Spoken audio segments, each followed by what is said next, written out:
नमस्कार दोस्तों, भक्त वत्सल श्री हरि विष्णु के सभी अवतारों में उनका श्री कृष्ण अवतार ही ऐसा अवतार था जिसमें गोविंद 16 कलाओं से परिपूर्ण थे। कान्हा ने अपनी लीलाओं से पृथ्वी के जीवों का उद्धार किया।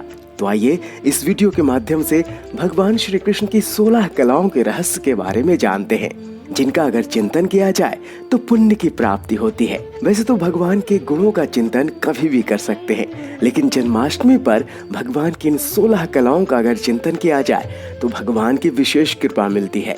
तो आप भी ध्यान से सुनिए और भगवान की इन कलाओं का सुमिरन कीजिए।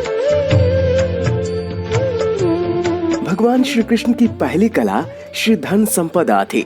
जिसके पास अपार धन हो, वो आत्मिक रूप से भी धनवान हो और जिसके घर से कोई भी खाली हाथ ना जाए, वो प्रथम कला से संपन्न माना जाता है। दूसरी कला भू अचल संपत्ति है। जिसके पास पृथ्वी का राज भोगने की क्षमता हो, पृथ्वी के एक बड़े भूभाग पर जिनका अधिकार हो और उस क्षेत्र में रहने वाले जिनकी आज्ञाओं का सहर्ष पालन करते हो, वो अचल संपत्ति का मालिक कहलाता है। भगवान श्री कृष्ण इस कला के भी धनी थे।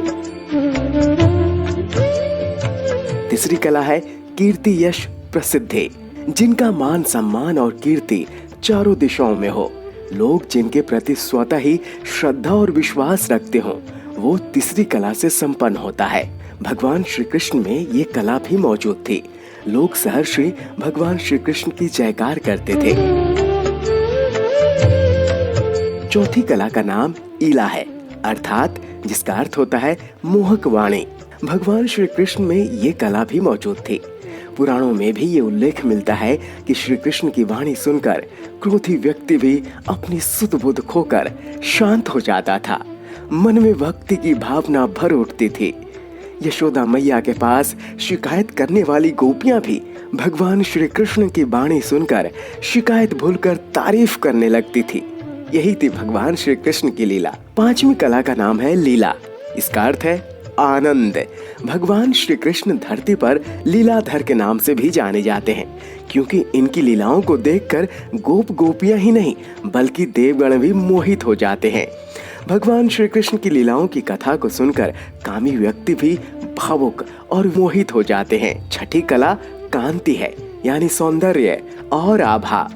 जिनके रूप को देखकर मन स्वतः ही आकर्षित होकर प्रसन्न हो जाता है, जिनके मुखमंडल को देखकर बार बार छवि निहारने का मन करता है, वो छठी कला से संपन्न माना जाता है। भगवान श्री कृष्ण इस कला से संपन्न थे। भगवान राम में भी ये कला मौजूद थी। भगवान श्री कृष्ण की इस कला के कारण पूरा ब्रज मंडल यशोदा नंदन की मोहनी छवि को देखकर हर्षित हो जाता था। सातवीं कला का नाम विद्या है। भगवान श्री कृष्ण में यह कला भी मौजूद थी। भगवान श्री कृष्ण वेद वेदांग के साथ ही युद्ध और संगीत कला में प्रांगत थे। राजनीति एवं कूटनीति में भी भगवान श्री कृष्ण दक्ष थे। जिनके मन में किसी प्रकार का छल कपट न हो, वो आठवीं कला यानी विमला कला से युक्त माना जाता है। भगवान श्री कृष्ण सभी के प्रति सम्मान व्यवहार रखते हैं।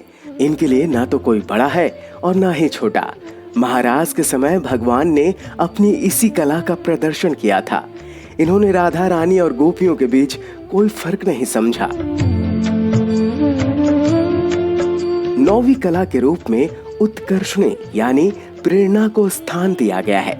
महाभारत युद्ध के समय भगवान श्री कृष्ण ने नौवीं कला का परिचय देते हुए युद्ध से विमुख अर्जुन को युद्ध के लिए प्रेरित किया और अधर्म पर धर्म की विजय का पताका लहराया। भगवान श्री कृष्ण ने जीवन में कई बार विवेक का परिचय देते हुए समाज को एक नई दिशा प्रदान की, जो 10वीं कला का उदाहरण है। 11वीं कला के रूप में क्रिया को स्थान प्राप्त है। भगवान श्री कृष्ण इस कला से भी संपन्न थे। जिनकी इच्छा मात्र से दुनिया का हर काम हो सकता है, वो कृष्ण सामान्य मनुष्य की तरह कर्म करते हैं और लोगों को कर्म का संदेश देते हैं।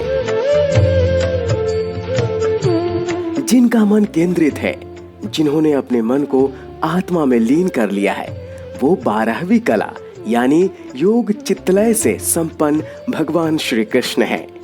इसलिए श्री कृष्ण योगेश्वर भी कहे जाते हैं।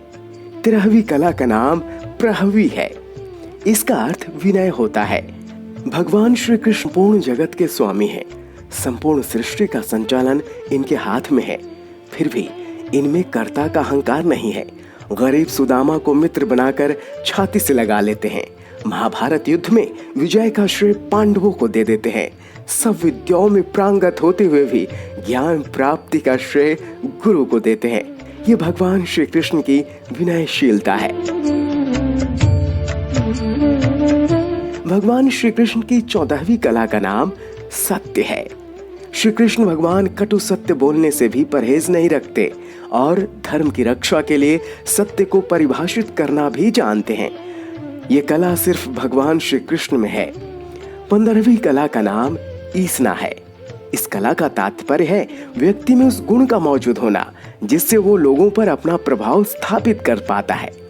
जिसका एक उदाहरण है भगवान श्री कृष्ण ने मथुरा निवासियों को द्वारिका नगरी में बसने के लिए तैयार किया। किसी अपेक्षा के बिना लोगों को उपकार करना ये 16वीं कला है। भगवान श्री कृष्ण कभी भक्तों से कुछ पाने की उम्मीद नहीं रखते हैं, लेकिन जो भी इनकी शरण में आता है उसकी हर मनोकामना पूरी करते हैं। दोस्तों, आपको भगवान श्री कृष्ण की 16 कलाओं का गूढ़ रहस्य कैसा लगा, हमें कमेंट करके जरूर बताएं। और इसी प्रकार की पुण्यदायी और रोचक जानकारी को जानने के लिए हमारे इस चैनल को लाइक कीजिए, शेयर कीजिए और सब्सक्राइब कीजिए। और हाँ, बेल आइकन जरूर दबाइए ताकि इसी प्रकार की ज्ञानवर्धक वीडियो का नोटिफिकेशन सबसे पहले आप तक पहुंचे। हरे कृष्णा।